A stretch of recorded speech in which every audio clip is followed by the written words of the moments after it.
बच्चों चले बच्चों, लास्ट टाइम हमने जब एनसीईआरटी एग्जाम्पल्स डिस्कस करी थी तो हमने क्या करा था, उसकी फर्स्ट एक्सरसाइज के सारे एमसीक्यू क्वेश्चंस के ऊपर डिस्कशन हुई थी। अब हमने एमसीक्यू को तो डिस्कशन कर ली है, अब हम क्या करेंगे, नेक्स्ट एक्सरसाइज जो एमसीक्यू के बाद आती है दैट इज सब्जेक्टिव। तो आज हम सब्जेक्टिव एक्सरसाइज के ऊपर हम डिस्कशन करने जा रहे हैं। जरा उस डिस्कशन के बारे में जरा ध्यान से सुनिए, ठीक है। क्वेश्चन क्या कहता है, जरा ध्यान से देखिए। कहता है कैन पॉसिबल है कि नहीं है, दीज टू नंबर्स, कहता है कोई भी दो नंबर्स इनका एचसीएफ जो है 18 है और जो एलसीएम है वो कितना होना चाहिए, 380। बच्चों अगर आपको याद हो तो मैंने एक टाइम एक चीज समझाई थी जब हम एचसीएफ एलसीएम की बात कर रहे थे। तो मैंने एक चीज क्या समझाई थी, अगर आपको याद करो थोड़ा सा, वो ये चीज कराई थी कि जो एचसीएफ है ना, HCF that is a divisor, HCF is a divisor of of of LCM. फिर से रिपीट कर रहा हूं, जो एचसीएफ है वो एलसीएम का डिवाइजर होता है। फिर से रिपीट कर रहे हैं सर, जो एचसीएफ है वो एलसीएम का डिवाइजर होता है। तो बच्चों अगर मैं 18 को डिवाइड करके देखूं कि भाई 380 को 18 से डिवाइड करके देखूं तो क्या डिवाइड होता है, तो आंसर देखते हैं। 18 टू जा 36, देन 18 वन जा 18, तो हमारे पास रिमाइंडर बच गया 2। तो इसका मतलब जब हमारे पास रिमाइंडर बच रहा है तो इसका मतलब this is not possible, this situation is not possible. किन्हीं दो नंबर्स जिनका हमने एचसीएफ 18 निकाला होगा या किन्हीं दो नंबर जिनका हमने एलसीएम 380 निकाला होगा, क्या is this situation is possible? No sir. Why no sir? क्योंकि सर हमने एक लाइन पढ़ी थी सर, कि वो लाइन क्या होती थी सर, जो एचसीएफ हमारे पास होता है वो सर हमारे एलसीएम का क्या होता है सर, डिवाइजर होता है। क्या होता है सर? डिवाइजर। तो जब हमने इसको डिवाइड करा तो डिवाइड करने पे ये कंप्लीटली डिवाइड नहीं हुआ। तो अगर ये कंप्लीटली डिवाइड नहीं हुआ तो वी कैन से दैट कि this situation is not possible. बोलो क्लियर मेरी बात? बोलो यस सबका। चलिए please pause the video and note down करिए इसको। चलिए अब बच्चों हम नेक्स्ट सब्जेक्टिव क्वेश्चन पे आते हैं। Again this question is also of 2 marks. मतलब अगर पेपर में आप मान के चलिए ये क्वेश्चन आएगा तो पेपर में इस क्वेश्चन की जो वेटेज रहेगी दैट इज ऑफ 2 मार्क्स के आने के चांसेस हैं। क्वेश्चन क्या कहता है जी? क्वेश्चन कहता है विदाउट, विदाउट जो हमने लास्ट टाइम सीखा था उसी के ऊपर ये क्वेश्चन आया है। Without actually performing the long division, ये बताइए दिस विल टर्मिनेट और नॉन टर्मिनेट वाला क्वेश्चन है। This will terminate, this will terminate या this will not terminate, this will terminate और this will not terminate but repeating वाला decimal expansion. कहता है ये हमारे पास एक रैशनल नंबर है। क्या है ये हमारे पास एक, sir this is our rational number. Yes और नो सर? यस सर, ये रैशनल नंबर है। कहता है ये रैशनल नंबर क्या टर्मिनेटिंग होगा, ये रैशनल नंबर क्या टर्मिनेटिंग होगा, या अगर नहीं होगा तो सर ये क्या नॉन टर्मिनेटिंग होगा, नॉन टर्मिनेटिंग होगा। बट कौन सा वाला होगा सर? सर रिपीटिंग वाला होगा। कौन सा वाला होगा? रिपीटिंग वाला होगा। आप मुझे बताइए आपको कैसे पता चलेगा this rational number is terminating और this rational number is non terminating, but which one sir? This one is repeating. For first हमें ये चेक करना है क्या कोई एक कॉमन नंबर है जो इन दोनों के टेबल में आएगा, जो इन दोनों को कट करेगा सर। यस सर, 3 एक ऐसा कॉमन नंबर है जो इसको भी कटेगा। 3 3 जा 9, 3 2 जा 6, 3 9 जा 27, नेक्स्ट 3 3 जा 9, 3 5 जा एंड लास्ट में 00।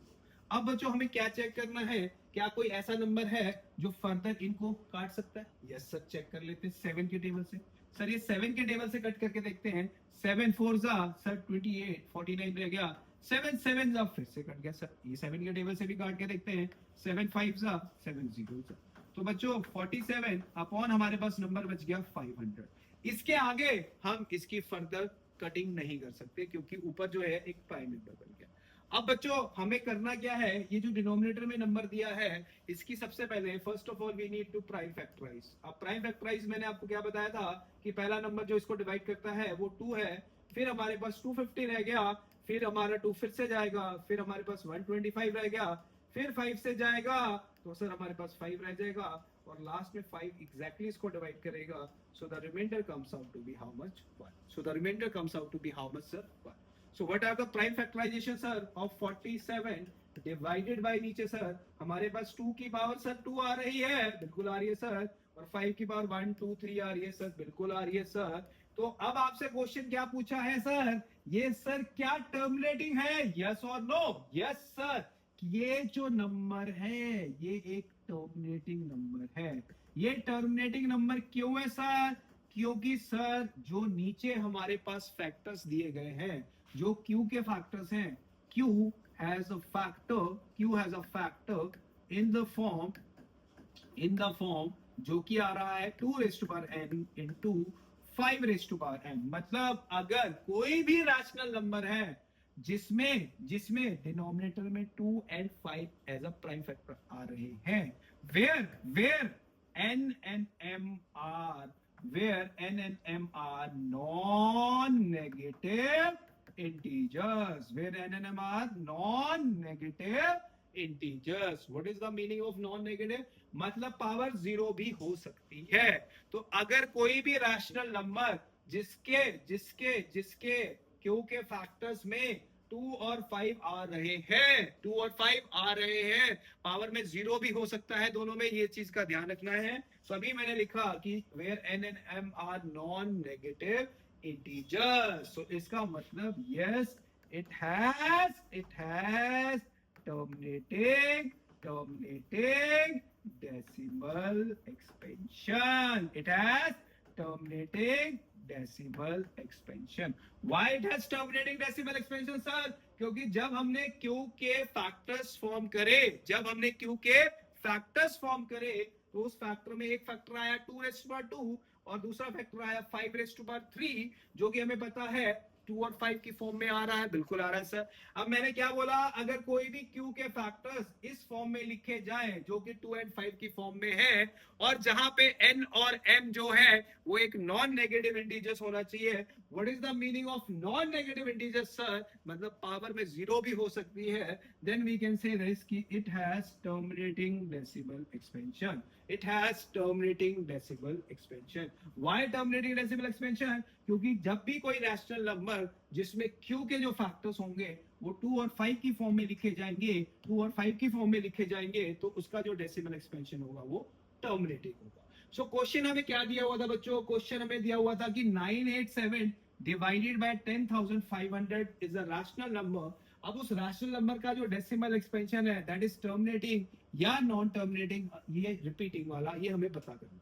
अगर ये पेपर में आएगा तो बच्चों ये 2 मार्क का क्वेश्चन में ही आ सकता है। अब इसमें सबसे पहला स्टेप मैंने जो आपको समझाया था कि अगर कोई नंबर है रैशनल में, तो अगर उनमें कोई कॉमन है तो उस कॉमन नंबर से काट दीजिए। तो ये मैं 3 के टेबल से कट करा, तो 3 के टेबल से ऊपर आया 329 और नीचे आया 3500। अब ये 7 का टेबल से भी कट हो रहा है, तो ऊपर 47 आ गया, नीचे 500। अब मैं इसके आगे सॉल्व नहीं कर सकता क्योंकि जो 47 है वो एक प्राइम नंबर है। तो अब हमें चेक करना है कि ये टर्मिनेटिंग है या नॉन टर्मिनेटिंग है। उसके लिए हमें 500 की क्या कर रहे हैं बच्चों, प्राइम फैक्टराइजेशन करी, तो जिसमें 2 की पावर 2 आया और 5 की पावर हमारे पास 3 आया। तो हमारे पास जो Q के फैक्टर्स हैं वो किस फॉर्म में लिखे गए हैं? 2 और 5 की फॉर्म में लिखे गए हैं।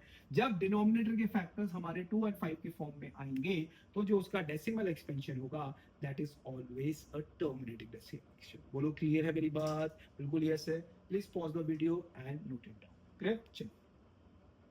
चलिए बच्चों, अब बच्चों अगला क्वेश्चन के ऊपर मूव कर रहे हैं जो कि हमारे पिछले कंसेप्ट से ही रिलेटेड है, कोई नया चीज नहीं है जो हमने इस क्वेश्चन में करना है। वो क्वेश्चन की स्टेटमेंट पहले पढ़ते हैं, क्या कह रहा है।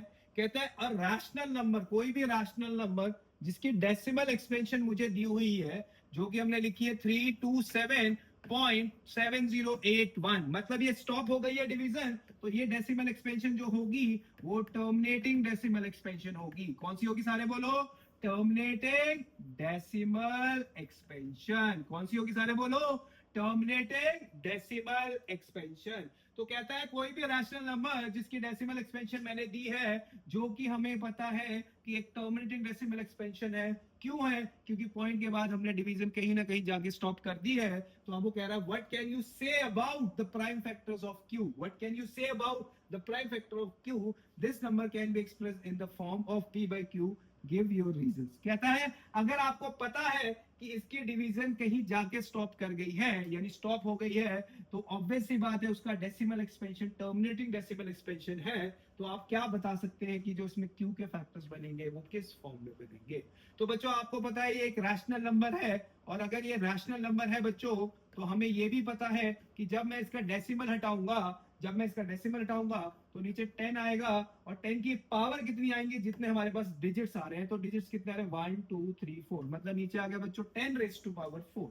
तो बच्चों ऊपर बन गया 32777081 डिवाइडेड बाय बच्चों 10 को हम क्या लिख सकते हैं 2 into 5 raise to power 4, 2 into 5 raise to power 4। तो बच्चों इसका मतलब 32277081 डिवाइडेड बाय जो इसकी हमारे पास पावर बनेगी वो 2 रेज टू पावर 4 हो जाएगा, multiply by 5 raise to power 4 हो जाएगा। तो इसका मतलब जो Q के फैक्टर्स हैं, Q हैज फैक्टर्स, कौन कौन से फैक्टर्स हैं, वो 2 raise to power n into क्या आ रहा है 5 रेज टू पावर n। ऐसा क्यों आ रहा है बच्चों, क्योंकि आपको मैंने एक चीज समझाई थी कि अगर कोई भी रैशनल नंबर जिसका डेसिमल एक्सपेंशन क्या होता है, टर्मिनेटिंग होता है, जिसका डेसिमल एक्सपेंशन क्या होता है बच्चों, टर्मिनेटिंग होता है, उसके जो फैक्टर्स होते हैं वो हमेशा कि किस फॉर्म में लिखे जाएंगे सर, वो 2 raise to power n into किस फॉर्म में लिखे जाएंगे सर, ये हमेशा 2 raise to power n into 5 raise to power m की फॉर्म में लिखे जाते हैं, where m and n are non negative integers, मतलब इन दोनों में किसी की भी वैल्यू पावर मतलब 0 हो सकती है। तो अब हमें पता था कि इसका जो डेसिमल एक्सपेंशन है, दैट डेसिमल एक्सपेंशन इज, आपको साफ साफ दिख रहा है टर्मिनेटिंग है, तो जब हम डेसिमल हटाएंगे तो 10 आएगा, और 10 की पावर में कितना आएगा, जितने हमारे पास डिजिट्स काउंट होंगे, तो डिजिट्स काउंट करने पे 10 रेज टू पावर 4 बना, जो कि हम 2 into 5 रेज टू पावर 4 लिख सकते हैं, जिसको 2 की पावर 4 into 5 की पावर 4 लिखा जा सकता है। तो Q हैज अ फैक्टर्स जो हमने लिख दिए 2 raise to power 4 into 5 raise to power 4। अब Q के फैक्टर यही क्यों आए, क्योंकि जो इसका डेसिमल एक्सपेंशन था that is terminating decimal expansion, और कोई भी रैशनल नंबर जिसका डेसिमल एक्सपेंशन टर्मिनेटिंग होता है उसको हमेशा 2 into 5 की फॉर्म में ही लिखा जाता है, और उसकी जो पावर है वो n और m होती है, और जो n और m होता है that is a non negative integers, n and m are non negative integers, n and m are non-negative integers, and meaning of non-negative integers means इन दोनों की पावर में 0 भी आ सकता है।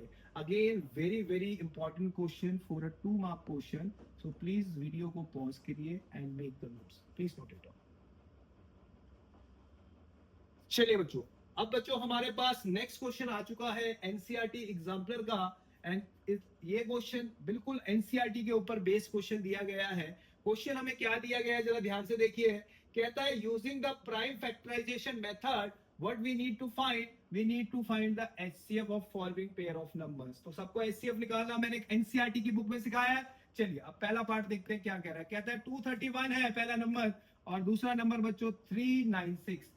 कहता है जी इसकी प्राइम फैक्टराइजेशन करिए। क्या करिए सारे बोलो, प्राइम फैक्टराइजेशन करिए। तो सबसे पहले ऑब्वियस सी बात है कोई प्राइम नंबर से ही डिवाइड करके देख लेते हैं 11 से। 11 टू जा सर 11 टू जा कितने जाएगा 22 फिर 11 रह गया 11 वन सा। क्या ये 3 के टेबल से जा रहा है सर, बिल्कुल जा रहा है। क्या ये 7 के टेबल से जा रहा है सर, बिल्कुल जा रहा है। क्या ये 1 के टेबल से जाएगा, यस सर, लास्ट में 1 के टेबल से जाएगा। क्या मैं इसको भी कर सकता हूं स्टार्ट, लेट अस अज्यूम पहले 3 से स्टार्ट करते हैं, तो 3 1 जा 3, 3 3 जा 9, 3 2 जा चला गया, बिल्कुल सही है सर। क्या ये अगेन 3 से जाएगा सर, बिल्कुल जाएगा। कितने से जाएगा 3 4 जा 12, फिर 3 4 जा 12, फिर हम 2 से ले जा सकते हैं, बिल्कुल ले जा सकते हैं, फिर हम 2 से ले जा सकते हैं, बिल्कुल ले जा सकते हैं, और लास्ट नंबर क्या आ गया sir 1। So these are the prime factorization of 231 and last में किसका आएगा बच्चों 396। बच्चों 231 की अगर मैं प्राइम फैक्टराइजेशन करूं तो what is your answer sir 11 into 3 into 7 into 1, बिल्कुल सही है सर। अगर मैं 396 की प्राइम फैक्टराइजेशन करूं बच्चों तो 3 की पावर में आ गया सर 2 की पावर में भी आ गया सर 2, और लास्ट में जो नंबर रह गया सर 11 इंटू साथ में क्या आ गया 1, बिल्कुल ठीक है सर। सर आपने एचसीएफ क्या बताया था सर, एचसीएफ वो चीज होती है जो दोनों में कॉमन होनी चाहिए पर जिसकी पावर कम हो, जिसकी पावर छोटी हो। तो सबसे पहले अगर मैं चेक करूं क्या 11 दोनों में कॉमन है, बिल्कुल कॉमन है सर। यहाँ पे भी 11 की पावर 1 है और यहाँ पे भी 11 की पावर 1 है, तो एचसीएफ में 11 पावर 1 चला जाएगा, बिल्कुल ठीक है सर। क्या सर तीनों दोनों में 3 कॉमन है, बिल्कुल सर कॉमन है सर। यहाँ पे 3 की पावर 2 है पर यहाँ पे सर 3 की पावर क्या है सर 1 है, तो दोनों में छोटा कौन है सर, छोटा तो 3 की पावर 1 है। तो what is the HCF of this question sir, sir इसका एचसीएफ एक 11 तो आएगा ही आएगा और साथ में एक 3 भी आएगा। 3 क्यों आया सर, क्योंकि ये 3 की पावर 1 है और ये 3 की पावर 2 है, तो दोनों में छोटा पावर कौन है, 3 की power 1। So what is the HCF of this question sir? The HCF of this question is how much? 33. The HCF of this question is how much? सारे बोलो 33. HCF is 33. बोलो yes है सारे, बिल्कुल yes है सर। क्या करा sir, sir prime factorise करा, दोनों को प्राइम फैक्टराइज करके दोनों के फैक्टर्स लिख दिए। लिखने के बाद दोनों में क्या करा, HCF फाइंड आउट करा। सर HCF क्या होता है सर, जो दोनों में कॉमन पर जिसकी पावर छोटी हो, बिल्कुल सही है सर। सर नेक्स्ट नंबर आपको दिया है सर मैंने, दैट इज 847। अगर सर हम 847 की प्राइम फैक्टराइजेशन करें, अगर हम 847 की क्या करें सर, प्राइम फैक्टराइजेशन करें, तो सबसे पहला नंबर जो हम इससे डिवाइड कर सकते हैं, लेट अस प्राइम नंबर ही ले लेते हैं। तो फर्स्ट नंबर मैंने क्या ले लिया सर, सर सबसे पहला नंबर मैंने ले लिया सर 17। 17 नहीं होगा तो सर 19 ले लीजिए, 19 नहीं होगा सर 23 ले लीजिए, कुछ ऐसा नंबर लीजिए जो इसकी प्राइम फैक्टराइजेशन में आ रहा है।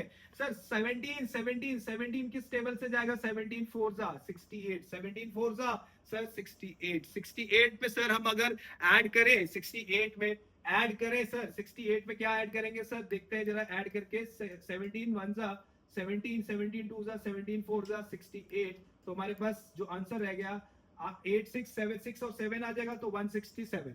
अब 167 को चेक करके देखते हैं क्या 167 ये नंबर को एग्जैक्टली डिवाइड करेगा सर, एग्जैक्टली क्या ये 167 को डिवाइड करेगा, नहीं कर रहा। तो इसका मतलब पहला जो नंबर है जो इसको डिवाइड करेगा दैट इज नॉट कितना 17। तो अब हमें कोई और ऐसा नंबर सोचना पड़ेगा जो कि इसके टेबल से जाएगा और इसको एग्जैक्टली डिवाइड करेगा। अगर 17 नहीं जा रहा तो बच्चों हम 13 ट्राई कर सकते हैं।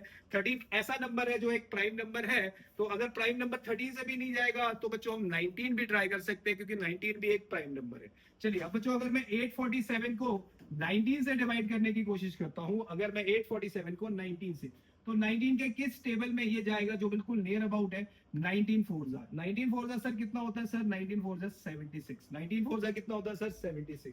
बच्चों 76 आ गया तो नीचे कितना रह गया सर 7 रह गया, और नीचे कितना आ गया सर 87। सर अगेन 87 चेक करना है कि ये 19 के टेबल से जाएगा। 19 1 जा 19, 19 2 जा 38, 38 3 57, 57 से भी नहीं गया। So this is not a number जो एग्जैक्टली इसको डिवाइड कर रहा है।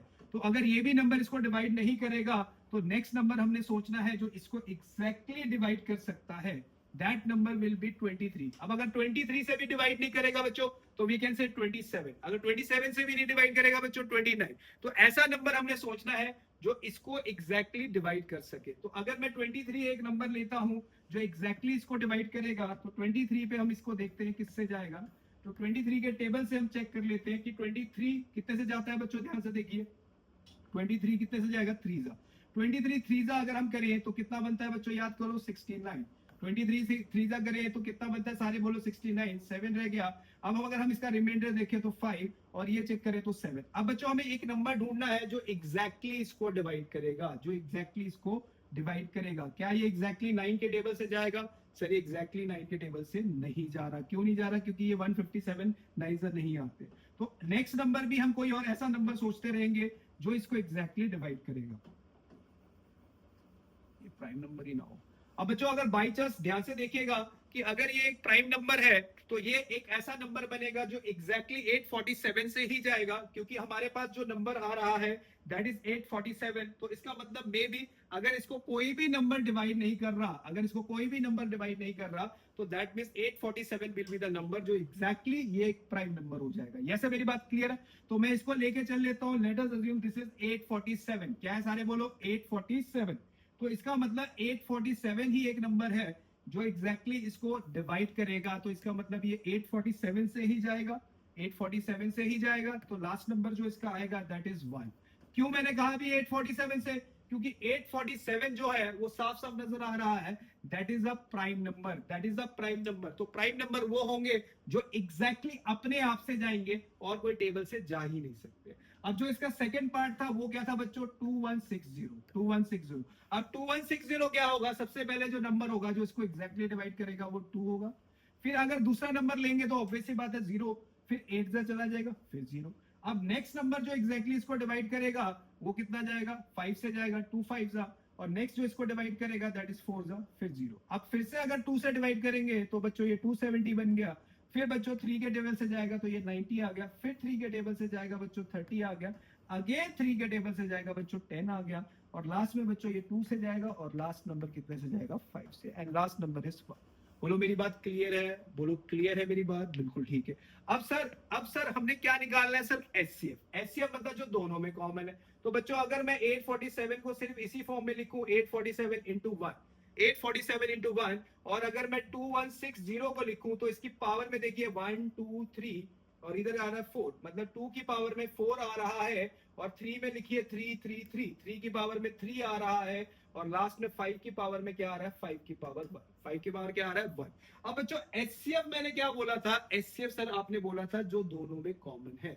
सर अगर आपके पास दोनों में कोई भी कॉमन नंबर नहीं है, दोनों में कोई भी कॉमन नंबर नहीं है, तो 1 एक ऐसा नंबर है, 1 एक ऐसा नंबर है जो दोनों में कॉमन होगा। फिर से रिपीट कर रहा हूं, 1 एक ऐसा नंबर है जो दोनों में ही कॉमन होगा, जो दोनों में ही कॉमन होगा। तो इसका मतलब 1 जो है वो इन दोनों क्वेश्चन का क्या होगा, एचसीएफ होगा। एचसीएफ 1 क्यों हुआ, क्योंकि सर 847 और 2160 ये दोनों के दोनों कौन से नंबर्स हैं, दीज टू आर को प्राइम नंबर्स। कौन से नंबर है सारे, बोलो को प्राइम नंबर्स। अब को प्राइम नंबर्स आपको बताया जाएगा कि व्हाट इज को प्राइम नंबर।